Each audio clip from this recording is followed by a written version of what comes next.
After watching the Sonic Origins trailer for I don't know how many times now, I think I'm finally ready to talk more about it. Words cannot describe how excited I am for this game, but I am more than willing to try. Technically, the game was revealed almost a year ago, when Sega first pulled back the curtain on it during their Sonic Central Direct. But just last week, it has been given its official reveal trailer. Sonic Origins is exactly as Sega said it would be, a repackaging of the 4 beloved classic Sonic games that propelled the Blue Hedgehog into gaming stardom, complete with HD remasters and a variety of add-on features that are sure to refresh the experience for those that played the classics plenty of times beforehand, including myself. However, this video isn't meant to dive into what exactly these add-on features will entail. Instead, I want to talk about the significance behind the existence of Sonic Origins and why it is overall important to the franchise. So, here we go.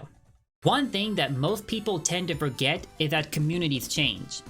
Now, there are those like myself that will forever be loyal to Sonic no matter what happens with him, but there are others who may lose interest in Sonic and choose to move on.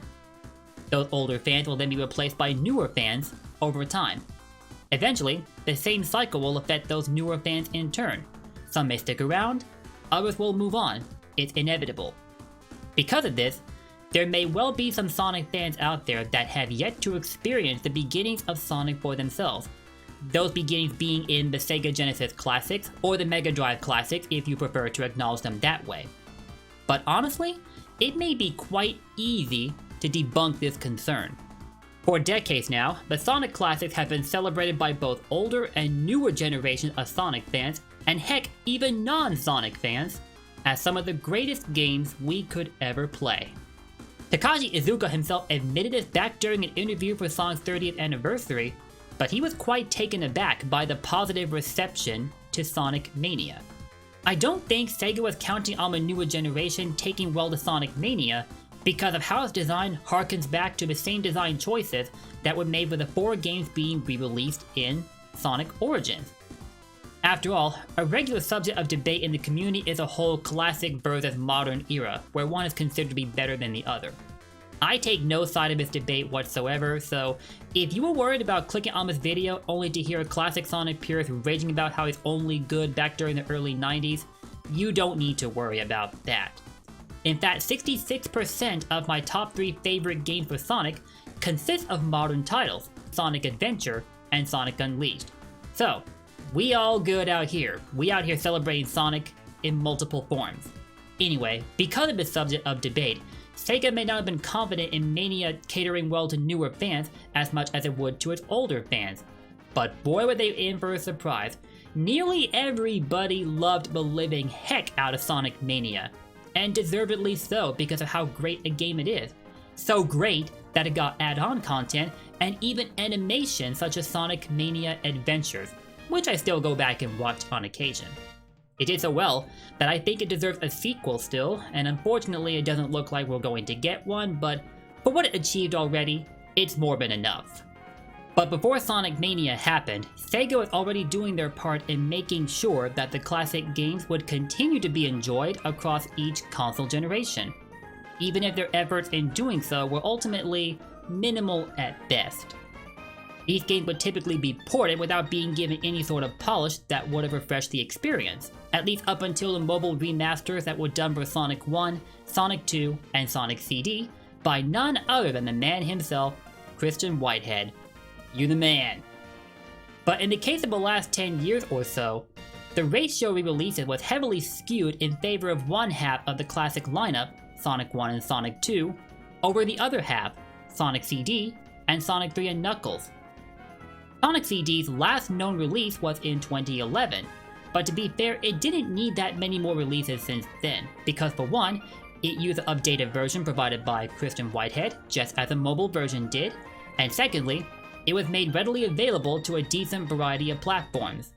You can play Sonic CD across all the Xbox consoles except for the very first one because of backwards compatibility, and because it was released on PlayStation 3 also, you could play that game using the PlayStation Now service, which I believe is being rebundled as part of the latest revamp to PlayStation's paid service for gaming, which is PlayStation Plus. I don't recommend that option though, because it's basically the equivalent of cloud gaming on a Nintendo Switch. In other words, not a reliable option because you need a decent internet connection to take advantage of it at all, and not everyone has access to that. And finally, it was also re-released on Steam. Speaking of Steam, that too was the last known platform on which Sonic 3 released, in 2011 also. But ever since then, we haven't seen hide nor hair of Sonic 3 ever again, at least not from Sega, because you know, the legal issues. And if you're curious to learn more about those, I touched upon that subject in a video I released almost a year ago after Sonic Origins was announced. It's called The Return of Sonic 3. If you'd like to check it out, be my guest. The editing isn't too great, but it definitely gives you a nice look into Sonic 3's development history. It was because of the aforementioned legal issues that Sonic 3 would be the only classic Sonic game to be denied a mobile remaster. And apart from Sonic Mania, Sega never did so much as look at Sonic 3 or Sonic CD ever again for the next decade. Instead, they would continue to re-release Sonic 1 and Sonic 2 for more recent platforms.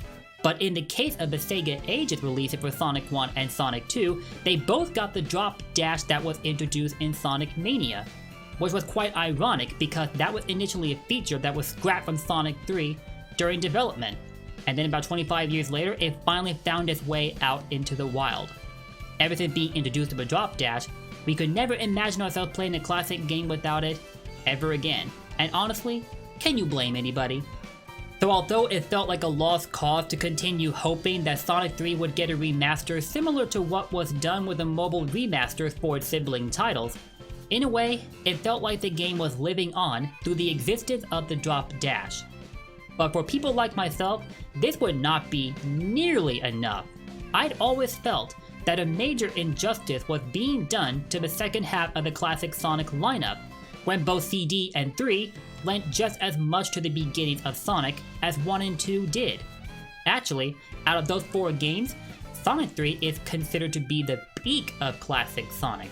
And frankly, I think this is enough of a fact that it cannot be disputed. Why else do you think that Sonic 3 is a common fan favorite whenever you ask any Sonic fan what their favorite game to play is? If you played it for yourself, you can definitely understand where I'm coming from. But for those of you that haven't, buckle up. Because come the release of Sonic Origins, you're finally gonna get to understand for yourself why Sonic 3 is so deeply valued by the Sonic community. Of course, while I did call it a major injustice for Sonic 3 and CD to not be released for the past decade, I do have to point back toward Sonic 3's legal issues concerning its soundtrack. Those were what prevented Sega from being able to re-release Sonic 3 in the first place. It's not because they wanted to sever all ties with the game, they just couldn't really do anything about it because their hands were tied. Up until recently when those issues were finally resolved, which is why Sonic 3 is finally getting repackaged as part of a Sonic Collection title, namely Sonic Origins.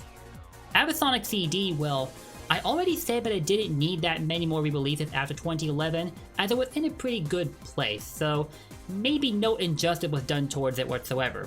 But Sonic 3? Definitely. It was just out of Sega's hands. As such, I consider Sonic Origins to be a massive W for both Sega and the fans. Mainly because Sonic's historic beginnings can now be preserved in full, rather than only half of the story being told. And even better, it's being made much prettier for a newer generation and readily available across every existing platform. That's always a bonus now, isn't it? Now, not everyone agrees that Sonic Origins is an important entry in the series. Some of you are probably trying to refute my overall point by naming Sonic fan projects such as Sonic 3 Angel Island Revisited, which essentially accomplishes what Origins promises to do. But funnily enough, I was just getting to that. The Sonic classics have inspired an endless lineup of mods and fan games. And I literally mean endless. No matter how much time goes by, the fan base has an extraordinary talent for never running out of ideas, which is freaking insane. I do not know how they manage to do this, but they continue to raise the bar with every project they put out there. Of course, other non-classic Sonic games have had mods and fan games developed for them also, but the Sonic classics are a common starting point for aspiring developers. Little fun fact for you guys in case you didn't know. Christian Whitehead started his game development journey as a fan developer in the Sonic community under the username Taxman. And later on, he would become involved in official capacity with Sega, contributing to the mobile remaster for Sonic 1, Sonic 2, and Sonic CD, and later on, the release of Sonic Mania. He even had a proof of concept of a Sonic 3 and Knuckles mobile remaster ready to go, but it could not be put into effect because, again, the legal issues surrounding Sonic 3 at the time. However, that vision would eventually be realized by Head Cannon, who too had a presence in the development of Sonic Mania. They have since been brought back on board by Sega to finish remastering Sonic 3 for Sonic Origins. And let me say, what a result it was. You guys are incredible. I cannot be any more grateful than I am right now. Sonic 3 getting an official remaster from anything released by Sega. Wow, what a time that we are living in. But whether your interest in development eventually take you over to Sega or to any other company, or you simply see it as a way to spend time on the side, the existence of Sonic mods and fan games is every bit as important to the health of the franchise, because they represent an entirely new direction that Sega could have taken the game in, and each one is bound to be as fun as the last. Plus, we have the added benefit of never running out of ideas like I explained earlier. I don't know how they do it, but they do it. Here's another great way to look at the situation. The more fan projects there are floating around, and there are a ton of them, the better people's chances are of discovering Sonic. It's like an indirect advertisement method of sorts, and it's seriously a win-win situation for everyone involved. For the fans, because they get to flex their talents doing something they love and potentially learning new things about the craft. And also a win for Sega, because more people are finding out about an IP they own, which potentially means more customers for them, and by extension, more support for the Sonic brand. Like I said, a win-win situation. I have so many fan projects I could recommend to you guys, but honestly I don't know where to start, and we'd be here all day if I did so much as made an effort to list them all. So I'm gonna say this, dive into any Sonic fan project you can find, and you are sure to squeeze some fun out of it. A bit ago, I happened to mention Sonic 3 Air, or Angel Island Revisited. It's essentially a 1080p remaster of the original Sonic 3 that comes with add-on content, like the inclusion of the Drop Dash and the ability to toggle music tracks under certain circumstances. For example, you can switch out the Sonic 3 soundtrack for Carnival Night, Ice Cap, and Launch Base for their prototype theme instead, and there are other examples I could mention here. It's essentially the remaster of Sonic 3 that Sega would not be able to give us for a long time, at least until Origins happens. And if you're wondering, yes, development on Sonic 3 Air will continue after the release of Origins. It's been confirmed by the lead developer themselves. We also have the mobile decomps of Sonic 1 and Sonic 2 that have since been brought over to PC, thus giving us the unofficial PC ports of both these games. And the reason why it was so significant is that these remasters came with content that the original version simply did not have. So you can imagine it was a huge leap forward for the modding community. And well, we already have a Steam remaster for Sonic CD, but not that many mods have been made for it as far as I'm aware. We also have the mobile decompilations to thank for the existence of Sonic 1 Forever and Sonic 2 Absolute, which are remasters of the remasters of Sonic 1 and Sonic 2, developed by Team Forever. Each of these fan projects are notable for bringing the Sonic classics closer in line with today's standards of gaming. You're probably already getting the idea of how you could view each of these games. A fan's frighteningly accurate interpretation of what an official remaster from Sega would look like. The fans essentially took it upon themselves to do something Sega simply never thought to do, updating the Sonic games for today's generation. Instead, Sega simply settled for the bare minimum of porting the games to each console generation. But should the responsibility of keeping Sonic's legacy preserved and updating it for future generations of Sonic fans fall squarely onto the shoulders of the fan base themselves? No. These projects were never meant to serve as substitutes for the very games that made us into Sonic fans in the first place, and they never will be. Yes, they are healthy for the franchise, but again, they're not meant to be substitutes. The job of keeping Sonic's legacy nurtured and refreshed for every generation, and I mean every aspect of Sonic's legacy, not just the newer games, should be for Sega to handle, because they own the Sonic IP, therefore it's their responsibility.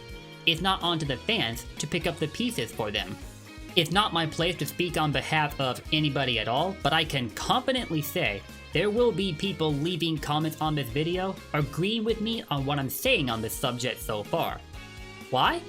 Because I have straight up seen Twitter posts from those involved in either playtesting or development of Sonic 1 Forever, Sonic 2 Absolute, and Sonic 3 Air, stating that Sonic Origins is a huge step forward for the preservation of classic Sonic and we should absolutely support it. And they're right. Sonic Origins is an excellent opportunity to show Sega that there will always be a place for classic Sonic in the hearts of fans old and new alike. And that's why supporting it is very important. Now, don't get me wrong, it's also important to allow the franchise to move forward and evolve rather than leaving it stuck in the past. It needs to be allowed to step into new directions and thrive where it is able to. Otherwise, we wouldn't have a great deal of our current lineup today, like the adventure games and such.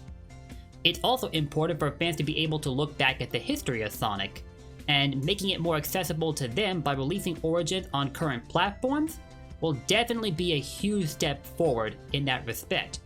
And should Origins succeed, it will no doubt inspire Sega to jump back into making collection titles, but covering other parts of Sonic's history instead. Just think, a collection with Sonic Adventure 1, Sonic Adventure 2, and Sonic Heroes, or a modern Boost trilogy with Sonic Unleashed, Colors, and Generations, remastered for today? Admit it, you're excited thinking about that, now aren't you? It would give Super Mario 3D All-Stars some worthwhile competition. Just Sega, do us a favor and don't make such collections limited time releases. If you do make them, please and thank you. You're certainly welcome to continue enjoying these fan projects, and in fact you should. The people that made these projects are extraordinarily talented and deserve every bit of your respect and support. Just don't forget to support Sega also, because think of it like this. The more money we give Sega, the more we make sure the Sonic games will continue being developed. So, let's do our part in keeping Sonic's legacy alive, just like Sega is doing.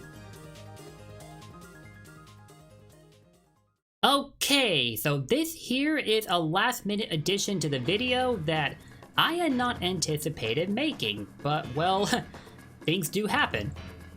While working on this video, I was made aware of an update that not too many people are happy about, and I can totally understand where they are coming from because I'm not too happy about it myself. Here's what's happening. Sega has announced plans to delist the Sonic classics from every platform where they can be purchased, except for the Nintendo Switch, where Sonic 1 and Sonic 2 are readily available. In addition, the mobile remasters of 1, 2, and CD are staying put, so anybody playing these games on their phones can breathe a sigh of relief. Otherwise, starting May 20th, it will be impossible to purchase the Sonic classics from any platforms where they were originally available. If you already bought these games, this won't affect you because even if you deleted them, you can still re-download them, so you're in the clear. But if you haven't bought these before, you should probably do it quickly because soon you won't be able to. This is likely being done to offer incentive for people to focus on Sonic Origins. I kinda understand why they're doing this because Sega is a company and they need to do whatever puts money in their pocket, but I personally believe this is an unnecessary step to take. It removes a cheaper alternative for people who want to experience the classics but not be able to afford Origins with its current price tag. And along with that, any mods based on the Sonic classics require these games in order to be made. So if they will be made impossible to purchase soon, that's gonna set the modding community back quite a bit, and that is really unfortunate to see. Like, seriously, it is. I have to be realistic though. Sega is not obligated to keep mod support in mind when making their games. As a company, their job, first and foremost, is to make money, and that's it. Still, it doesn't make this situation any less crappy, that is for sure. It's also worth mentioning that the Sonic library of games will be delisted from the PlayStation Now service also, But then again, I'm not sorry to see them go, because PS Now is a crappy service as it is, so this might actually be a benefit for Sonic. But a portion of this list will remain available to play on PlayStation consoles because they were released natively from these consoles. Some have speculated that these games being delisted from PS Now is a sign that more remasters are on the way. I guess that's possible, but if that's the case, why not wait to delist them until after the remasters are announced? Personally, I think the more likely scenario is that this is yet another effect of the theoretical partnership that Sega has with Xbox. Because unlike the classics, the rest of Sonic's games will remain available on Xbox consoles. And then there's some other events to account for. Generations Unleashed and Sega All-Stars Racing Transformed being buffed to 60 frames per second on Xbox Series consoles, some of the language options in Sonic Frontiers being locked to Xbox and PC platforms, that brief teaser of Origins we saw at the Xbox Twitter, and yes, I'm convinced that was a legitimate teaser. And now this? Again, this is all theoretical, but I'm definitely convinced that Sega and Xbox have been getting along extraordinarily well, and you always love to see it. Just, don't make Sonic a platform exclusive again, please, or we will talk. I don't think they will though, because it wouldn't be the great of business decisions to make. Then again, Sega isn't making a great business decision by delisting the Sonic classics. I can probably understand the angle they're going for, but ultimately, I don't agree with this movement. And I'd like for us all to make our opposition to the idea highly apparent. In spite of all of this though, I stand by my earlier sentiment that Sonic Origins deserves all of your support. At times like this, it's important to separate the developer from the publisher. I'm pretty sure that the people that worked on Sonic Origins had no say in this decision whatsoever. This is entirely on Sega. So, please keep that in mind and don't punish the people that worked so hard to give us such a great game. Instead, support them by supporting Sonic Origins however you can. Buy the game you can, make other people aware of the game, let's get it out there.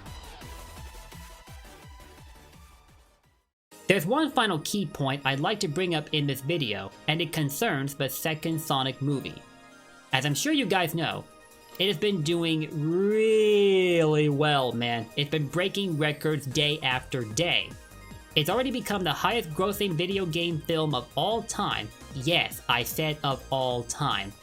And it is well on track in beating out its predecessor in terms of total box office earnings. It's less than $30 million away from doing that, actually. So basically, this has been the best Sonic has ever been in forever. Well, there is Sonic Mania, where he has definitely thrived, but this is a whole new standard that Sonic has reached, without a doubt.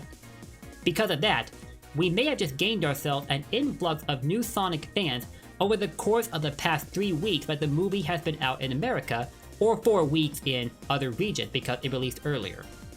And so, they'll likely want to know what inspired the locations that were featured in the movies, or even some of the references. This means that Sonic Origin will be an excellent opportunity to educate the newer Sonic fans. It's coming out this June, more specifically, Sonic's birthday of June 23rd, and that puts it cleanly on the tail end of the hype train for the second Sonic movie.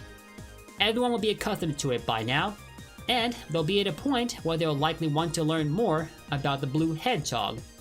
I can't think of a better way to celebrate your 31st birthday. Can you? The fact that Sonic Origins is coming out like 2.5 months after the release of the movie is very promising news, because it means that Sega is capitalizing on the very strategy that I had hoped they were going for, taking advantage of the excitement surrounding the movie to better market the very things where Sonic came from, the games.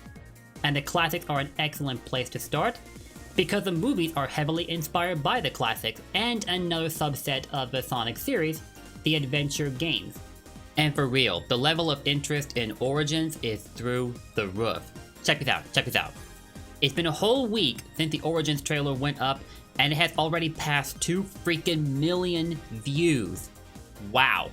By stark contrast, we take a look at the announced trailer for Sonic Frontiers. It's been over 4 months, and it is just passing that mark. It's up to 2.1 million views. Meanwhile, Origins broke that milestone in just a week. What the heck? That is unreal. However, I think in Frontiers' case, it got largely overshadowed by the trailer for the second Sonic movie, since they both got revealed simultaneously at the Game Awards. It might not have been such a good idea to go for a double reveal in hindsight, because I wouldn't want either of these things to be overshadowed to any degree. But I am still glad they both got dropped regardless. We'd all been mad impatient to see more about Sonic Frontiers, or Rangers as we known it at the time, because, you know, the teaser from Sonic Central, and then we learned more about it afterward. So I'm glad for that. But information on Frontiers is still madly scarce, and hopefully that's going to change soon now that we know more about Origins. My guess is that Sega opted to go ahead and reveal Sonic Origins because they want Frontiers to have a spotlight all to itself when they talk more about it. And as to when that will happen, right now we're predicting that it will happen at the Summer Game Fest, which is happening this June, just like it did last year. And Sonic has already had a significant presence there, so maybe he's going for a repeat this year. Recent hints suggest as such, but again, it's all just a prediction still. I will let you know if we do learn more. Before anybody takes this the wrong way, I know I spent this whole video talking about how important it is that we support Sonic Origins, but let's not forget about Frontiers either. It is just as important that that game succeeds also. We want both of these titles to succeed. We want the Sonic brand to excel, like it is right now as far as the movies are concerned. And I know the same potential can be achieved with the games. It's been done before, and it can be done again. In the case of Frontiers though, with the past decade of game releases, people are understandably skeptical, so it has a lot of ground to make up. It certainly shows promise, if what we see in the announcement trailer is anything to go by. But with our knowledge of the game currently being so limited, it's still a wait and see situation. If we're right though, we've only got 2 months to wait before Sonic Frontiers takes the stage, and hopefully for all the good reasons. But until then, we'll definitely have something to hold us over. And that is my video on why it is important that we support Sonic Origins. In case you need a summary, here it is. It brings all 4 of Sonic's legendary classics back into the spotlight, instead of following a trend that's been set for the past decade, where we inconveniently leave out half of an amazing story. Multiple generations of Sonic fans will get to come together and enjoy the beginnings of their favorite character, and in a modernized setting at that. It will also take advantage of a potential influx of new fans resulting from the second Sonic movie's release. And finally, it will send a resounding message to Sega that the memories of the classic Sonic games will always have a place in the heart of Sonic fans, no matter what year it is. No matter how many new Sonic games come out in the future, the chance to be able to look back at its overall history is every bit as important and should be preserved, as all games should be. And with that, that's it for this video. I hope you enjoyed it, and if you did, drop those likes and comments down below, and make sure to subscribe and ring that bell so you can keep up with more of my videos. Sorry this one took a while to come out, but I did need a couple of days to get my thoughts together and ensure that they were accurately presented, and hopefully, this was a good result. I'll see you all next time, take care, and don't forget, Blue Blurs for life. See y'all later.